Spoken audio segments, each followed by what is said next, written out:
How do I calculate the COGS for the inventory that I'm selling? Here at Accountfully, what we typically do is break down your cost of goods sold into kind of two different segments. Number one, what are all the costs it takes to get your product ready to sell in your warehouse and or 3PL? What does that include?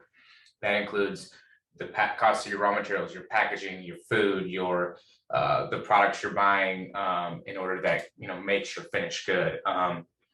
The co-manufacturer, the labor that you use to create the product if you're an in-house manufacturer, the freight in, the duties, the taxes, all of those items to get into a warehouse ready to sell and ship to a customer.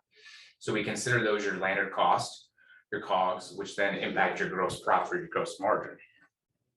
Other costs that are incurred or other variable costs that are incurred in terms of understanding your margins are what happens or the costs that go into place after it's been sold to your customer. That includes things like pick, pack, and ship fees, warehousing costs, credit card fees, freight out, shipping, etc., like the Amazon fees when you're using them for FBA, etc., right? So then you have those costs that are incurred only when you sell the product post-sale. We categorize those separately from your actual product COGS, and then we analyze those at a contribution margin level. So when we look at those two aspects, we're able to see the cost or the gross margin of your product based upon your landed cost or all the costs that it takes to get the product ready to sell.